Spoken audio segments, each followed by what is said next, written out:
Oh, fellows, welcome back to yet another Leadership Talks. And today we have Martin Schwaiger, who is Director Shared Services of IGES Tower. Martin, Thank thank you, you very much Simon. for joining me here on the Leadership Talk with my LinkedIn audience. It's a pleasure to have you here in Portugal. First question I will ask you, how was the SSON workshop? Actually, it's the first day, and I always find it very engaging and getting new ideas, especially, if you are working in a shared service center, which is constantly looking for new inspiration, new technologies. And yeah, the workshop is great to get to new ideas and see customers who have succeeded in some of the tools and software which is available. So I'm really looking forward. Fantastic. Speaking about shared services, Martin, when we look at shared services as a concept, it's very much conceived as a back office activity. So when it comes to shared services, which are really bringing value to the organizations, how do you see? I think the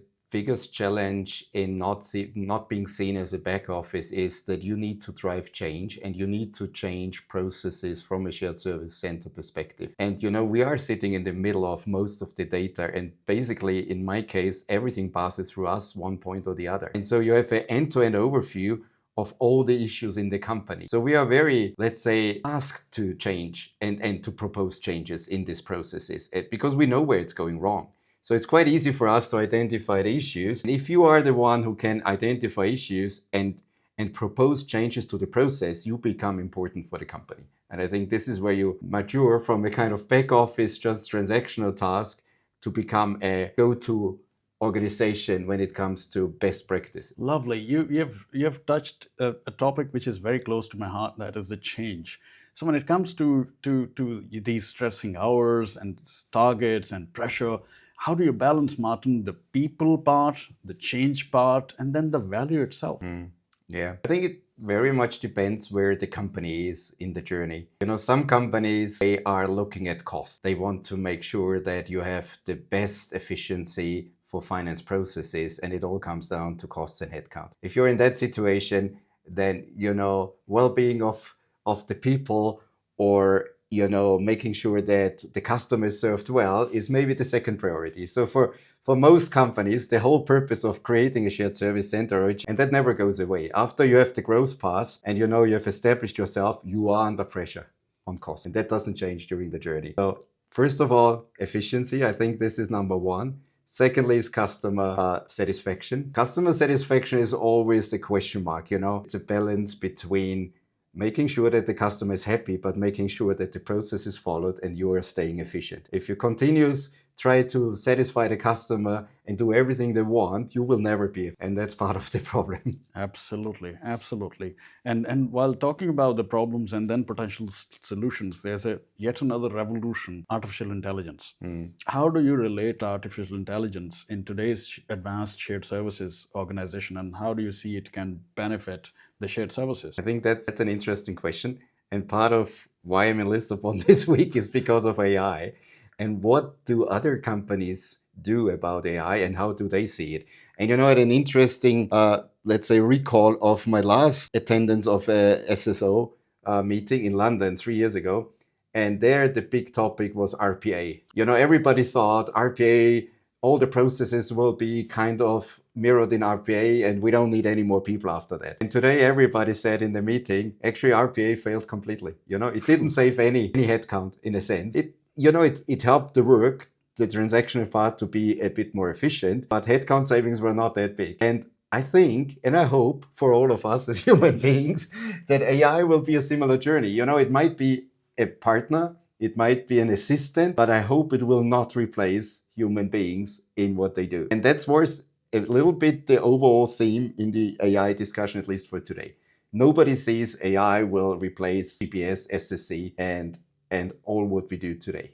And that's a bit of a hope for me and the following generations who will follow us in our footsteps. Evolution. You spoke about the automation, then RPAs, and now we have AI. We're looking at efficiencies. We are looking at value coming to the business, and we are looking at in a way better work-life balance as well, when AI will take over some of the key, let's say, repetitive tasks and all of these things. So we'll get more chance to focus on the value creation for the companies. But talking about the evolution, Martin, you have evolved. I've seen you back then in Budapest, and then you moved to Dubai, but you have a very long career history. How would you like to be remembered as a leader when it comes to your core persona and profile? Yeah, actually, I thought about, I'm getting at the point that I'm looking back for 25 years of career and you think what else would come. What I like to be remembered for is maybe to be a humble, approachable, and fair leader who openly communicates, who say things what he wants to do and do things what he says. Because that's often, you end up as a leader often having the visions, but you never implement it because of certain things not happening. And I think it's very important to communicate well, to share things, share also the problems, and be open in what the challenge is, and not sugarcoat things which are not running well. And also, I feel that you need to be open about potential efficiency gains like AI. We need to speak openly about what could it mean and what it does not mean. Then people feel like more attached to it and they can relate to it rather than, keeping this threat outside and you don't know what actually is happening. So yeah, being remembered as somebody who can change things, who did change things, who made it better, but also somebody who lifted the team, to become better itself, to have more trust, have more skills, have more self-confidence in what we can achieve, and leave that team behind in a better state than I found it up. Amazing message for the upcoming leaders that how they should be taking a direction to be remembered as well. I think some of the factors that you have touched are very, very important for new leaders to understand. But while we have our LinkedIn audience here, my last question, Martin, from you, any message you would like to give these young enterprising leaders who are on their way to the direction that you have taken in your career path? I think it's important to stay humble, to listen, to learn, and don't take decisions, too hastily, too quickly, just because there is buzzwords around and you feel like you need to jump on the train. Reflect a bit, listen to the people who have experience, and then learn from them, and then make your decision and implement. I think that's the way forward. Nobody knows everything. Nobody knows how AI will impact all of us. There's all kind of scenarios out there.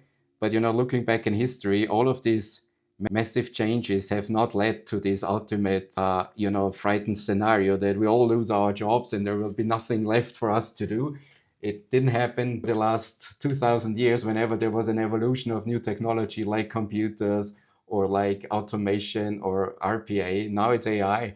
And probably we all live with it in 20 years and would look back, yeah, it's cool. We just don't need to do all of this transformation task anymore, the small detailed ones, and we can focus on the big things, which is something I look forward as well. Amazing message. I fully agree with you, Martin, here that AI would definitely not replace people, but definitely some people will replace you who will learn AI better and they will utilize it and grow forward. So growth is the message. I think daring leadership is the message here. Humbleness is the message here that I've taken from the conversation.